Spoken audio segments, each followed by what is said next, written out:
Hello, welcome back to Sariel and the Sword of Azathoth, the series where I use Mythic Game Master Emulator, Scarlet Heroes, and U.com, an AI, to come up with an improvised solo RPG story inspired by Indiana Jones. We are on episode 4. So as a little recap, on episode 1, we started with the following premise. Sariel has been given an assignment to a third party. There is a rich merchant, we learned he's named Sam Salazar, and he lives in Al Wadi. This guy collects old scrolls and antiques, and our mysterious client is willing to pay 200 gold pieces to get a number of these scrolls from his lavish home. Since Sariel is illiterate, she has an assistant called Marcus that is here to help her go through the scrolls. She's a level 3 thief, according to the Scarlet Heroes rules. She's a thief for hire, with dark hair and piercing green eyes. In the first episode, we observed the home of Sam Salazar from afar, and we ran into Dario, a rival thief that doubles as Sariel's horrible ex. In the second episode, we tried to get invited to Sam Salazar's party by winning a contest where we would find out what was the most valuable artifact in one of his antique shops. We completely failed at that, so that's not how we got in. In the third episode, we had the flashback through Sariel's memory and learn of her and Dario's breakup and what led to it. Then she infiltrated the party dressed as a dancer. At the end of that episode, Dario spotted her because he's also part of the party, presumably because he also wants the scrolls, though perhaps he wants something else from the home. We will probably have to roll for that, but it's highly likely that he's there for the scrolls. He attempted to persuade us to join him so they could both get past the guards that are defending the hallway, but she refused, and now she has to get through the guards all by herself. We arrive at this new episode where we need to get the scrolls without turning things into a big fight. She could probably handle it, but she's not there to kill a bunch of people. That's not her character. Now, let's go to the map I started making. So on the first episode, we managed to get a vague idea of what kind of rooms were in the house. We already saw a few of them. We have the grand entrance hall, and the inner garden is right there, where the tiger cage has been put. And there's also a big dining room where most of the party is happening. We still have a bunch of places that we've yet to see. There's a kitchen, there's a master bedroom, there's probably a children's bedroom, some storage rooms, guard quarters, a study, an artifact room, maybe a bathhouse, and food storage. Some of these will be on the ground floor. I would imagine the bathhouse probably is, but I would imagine the master bedroom, the study, the artifacts room, they're all upstairs. So that's where we need to go. If we can get through the hallway, well, maybe we can take advantage of Sariel's dexterity, which is pretty dang high, and maybe we can climb the facade and get upstairs.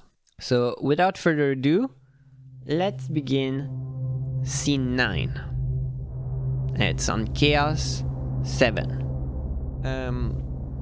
So as we begin scene 9, we need to test our expectations. This is how Mythic Game Master Emulator works.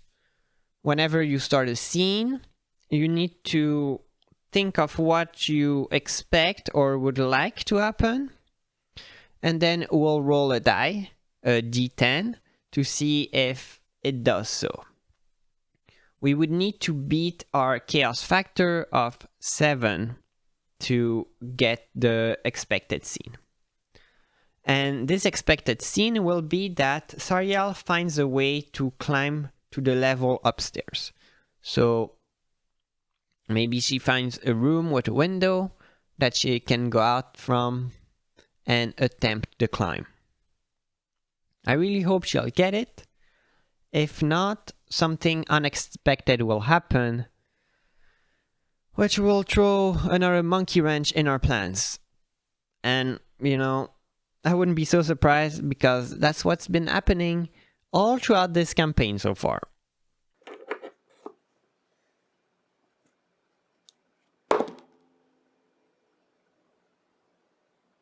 Well, what did I say? I got a 1. Of course. Well, that starts off really good. Ugh. A 1 means we only have an altered scene. So it doesn't go quite as planned, but it doesn't veer off completely off the tracks. The dining room is by far the busiest place in the villa. There are guests, dancers, and servants buzzing about, the former enjoying themselves, while the latter outdo one another to impress them. Servants are shuttling back and forth from the kitchen, taking out trays after trays of exotic fruits and colorful entrees. Meanwhile, Sariel is moving about the room, trying all the doors to see if one of them leads to a more secluded place with a window. She thinks to herself, "There are windows here, but there's no way people won't notice me slipping out of there." After going around the room a couple of times, it seems only the back door and the door to the kitchen are open. The back door leads to an outdoor latrine, and there are guards standing watch near the door. So I have added to the map. So as you can see, there's a little fenced off area with the latrines. That is right behind the dining room. And there's also the kitchen with the food storage. I feel like maybe the kitchen is the best way to go. But why would my character be allowed in the kitchen? She doesn't really have a pretext to be there. So that's why I want her to roll a skill check of Wisdom 11 to find an opportunity to get in there.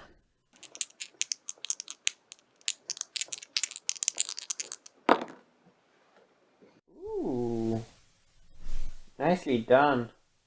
Phew, we just barely get it.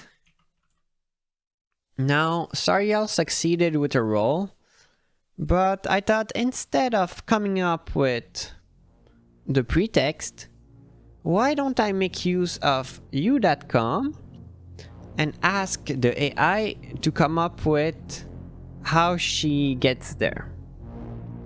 So here's my prompt. I'm playing an RPG game set in a medieval world. Right now my character is disguised as a dancer while attending a party at a rich man's house.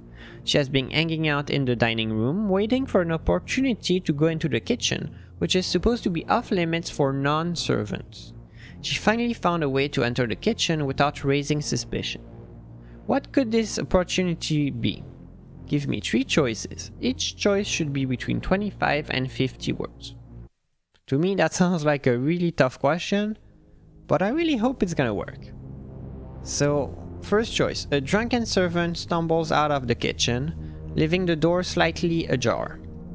Second option, a commotion erupts in the main hall, drawing everyone's attention away from the kitchen. Ooh, that would be pretty good. And 3, as the festivities continue, a group of musicians enter the dining room, ready to entertain the guests. With the context of my story, I would like to go with option number 2. A commotion erupts in the main hall, drawing everyone's attention away from the kitchen. Your character seizes this distraction to slip through a side entrance, taking advantage of the temporary chaos. Well, it wouldn't be a side entrance, would be just through the kitchen. Suddenly, a thunderous roar bursts through the air. The sound seems to startle everyone, and for a few seconds, the whole assembly looks frozen, their heads all turned towards the entrance to the inner garden. Then, a drunken nobleman in a green robe stumbles through the opening, announcing casually, "The tiger's going after the gardener. Looks like he's hungry." Sariel sees some of the guards from the hallway bolting down the stairs and into the garden. Shortly after, a crowd of guests make their way to the doorway, drawn by whatever macabre spectacle is unfolding outside.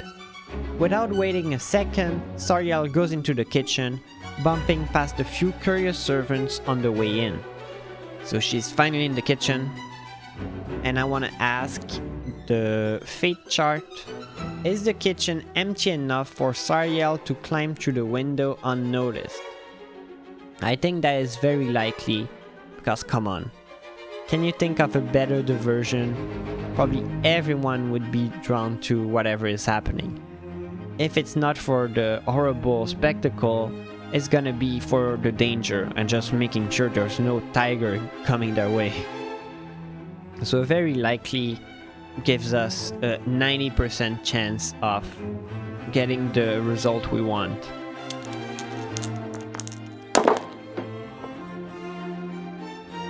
$54 is a yes. Sariel quickly makes her way between tables laden with even more food, until she finds a large window near a row of clay ovens. Poking her head outside, it looks like there is another window higher up on the same facade. Perfect! She thinks to herself.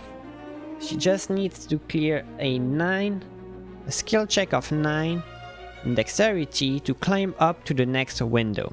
Considering her skills, she has a +2. I didn't put it as a skill that's covered from her Chief for Hire, but like, come on, she should be good at it. So I hesitate to even give her more of a bonus. Yeah, screw it. I'll give her another +2 because really it shouldn't be something she's bad at doing. So come on, with a +4, she only needs a 5. We should be good here, right?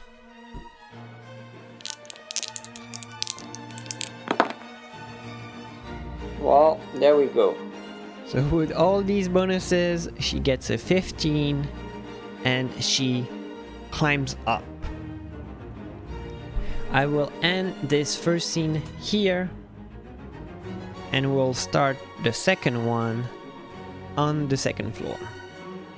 Now we begin scene 10 on Chaos 8.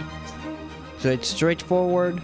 I expect Sariel makes her way to the artifact room. However, we have to beat an 8, so there's only 20% chances that this is going to be how it starts. Let's try anyway.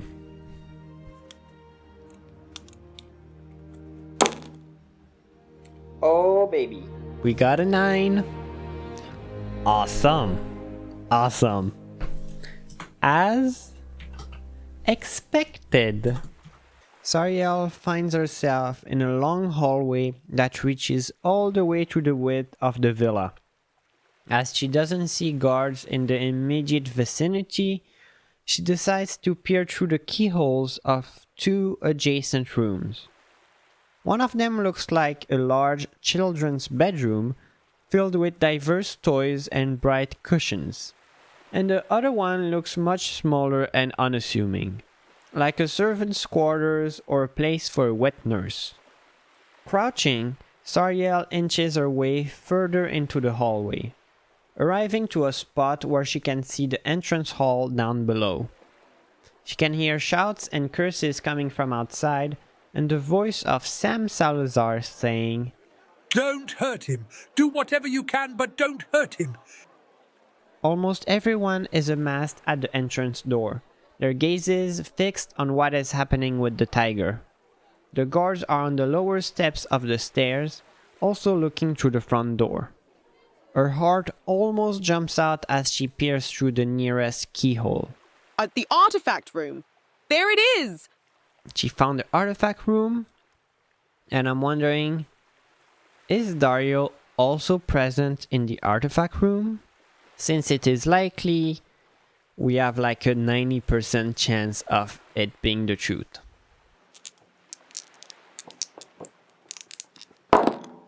We got a 6. So we get an exceptional yes. So not only is he there, but our expectations are surpassed. She gets a cold sweat when she reaches for the door handle and realizes it's already unlocked. Slinking inside, at first she takes in the beauty of the place. It's a large room filled with archaeological discoveries, all presumably organized around different locations. There are ancient columns, old pottery, glassware, metallic objects of all sorts. But her attention is soon refocused on one glaring intruder, Dario. There is a door slightly ajar at the end of the room, through which she can see her brazen ex-lover frenetically rummaging through the papers in Sam Salazar's study. So he went straight for the study because he realized it's not in the artifact room, actually. But before she goes to the study and presumably confronts Dario, does she kinda steal an object in the artifact room? I mean, she's there, there's plenty of valuables, she's a thief, it's gotta be tempting. I think it's unlikely, but since we're on Chaos 8, it's actually pretty likely statistically. We have a 75% chance that she will.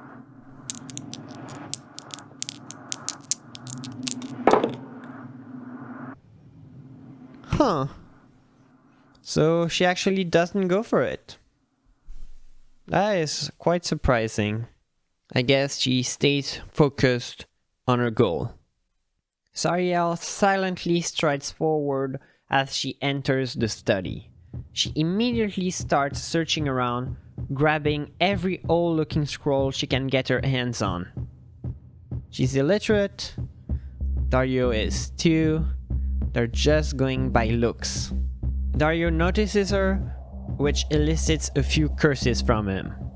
So we're going to do like a mini game. There are 20 scrolls in the study. Dario starts with 1d6 of them because he was there first.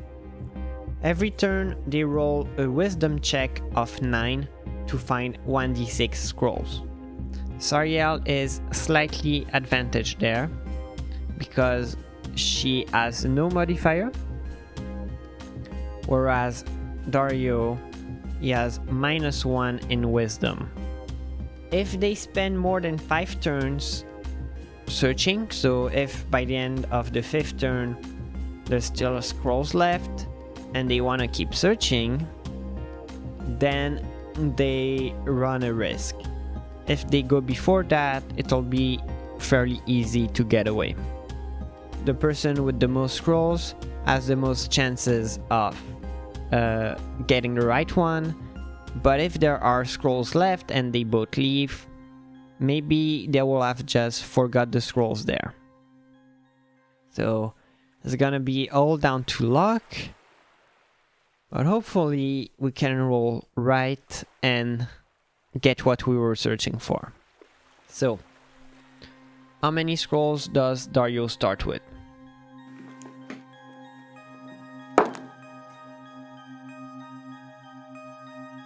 He starts with 6. That is quite an advantage. But there's still 14 scrolls up for grabs. On turn 1, we'll start with Sariel.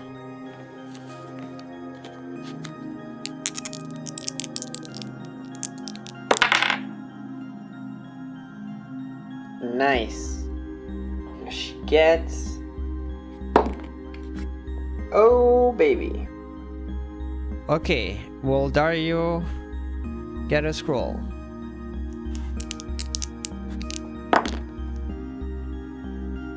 He barely does. How many? Only one.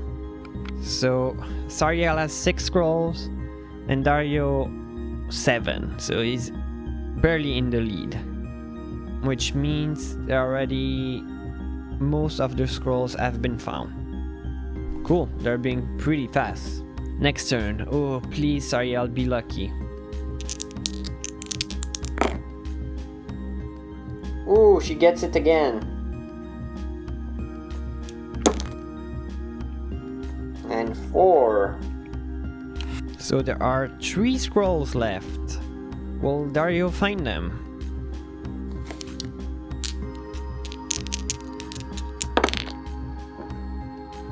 Ooh, good roll.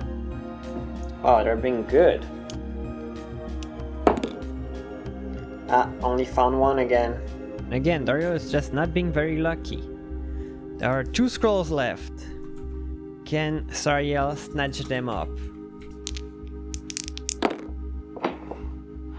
Ooh, no, that's not gonna cut it. Can Dario do it? Nope. Tense. Okay, can Sariel get the remaining ones? The last 2? Ooh, she can. No, I just gotta have it too. Come on. Well, she gets what's remaining. So it finished at 8. She finishes at 12. So she has the upper hand. And they got every scroll in there. Interesting.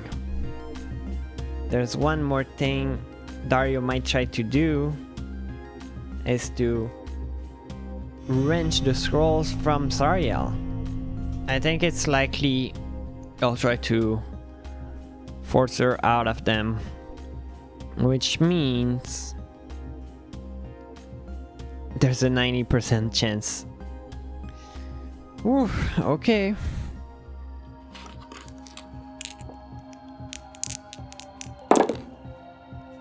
$53. That is a simple yes. So it'll be a contest. Dario's strength versus Dariel's dexterity. So he tries to grab her as she's trying to get out, and she's trying to escape his grasp. So she has a +2 in dexterity, and he has a +1 in strength. This is going to be so close. And I hope it's not going to be a repeat of the first episode, or the second episode I should say, where Dario grabbed us and we had to attack him. Because here it could get ugly. To make it extra tense, I want to roll everything at once. So Sariel will have the yellow and the white, and Dario will have the green and the purple.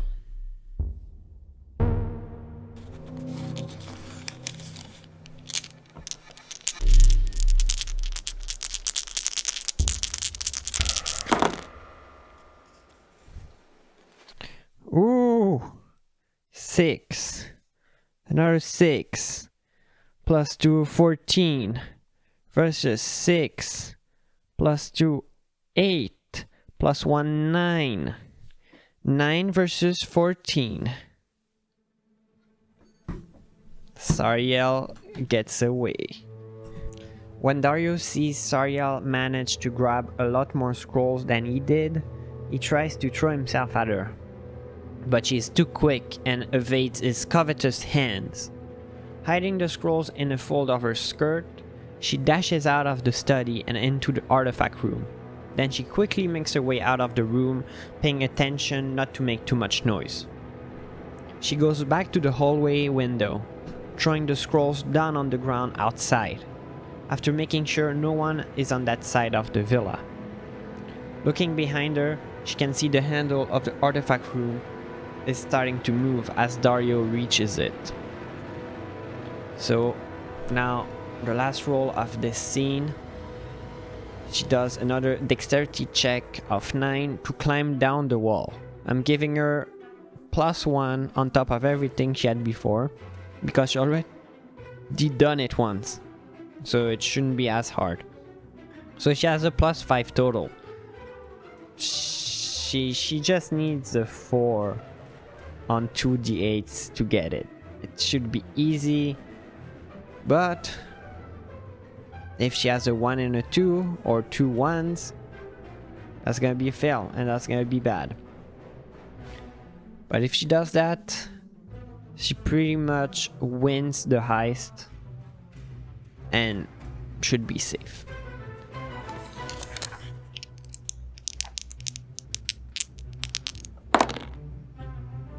So she gets a 14 total, which is a win.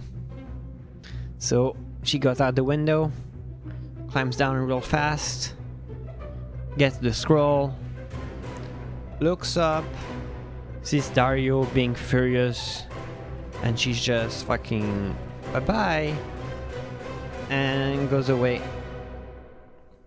So there we go. She did it. Yes. And with that, I'll end the episode here. I hope you enjoyed once again. I'm glad of how it went. I'm glad this was a success. And that we're done with this first act, you could say. The opening act of the campaign. There'll be at least 1 or 2 more. And I hope you will join me as we continue this improvised RPG. I think so far Mythic Game Master Emulator is doing a very fine job.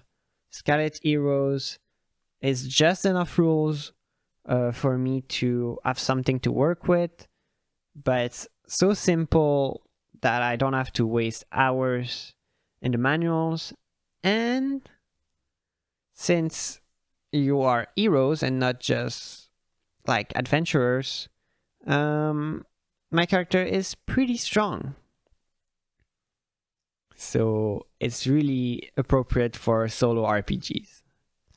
And for that, I have to thank one of my viewers who suggested I try Scarlet Heroes. He was basically saying that it's pretty much better than D&D for solo RPGing. And I have to concur. It is a lot better. So thank you all for watching. I thank all of you who have left nice comments on the previous episodes.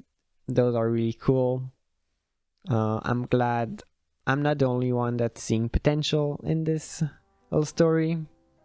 I'm having lots of fun doing it. So I'll try to keep it regular and consistent. And I will see you in the next one. Bye!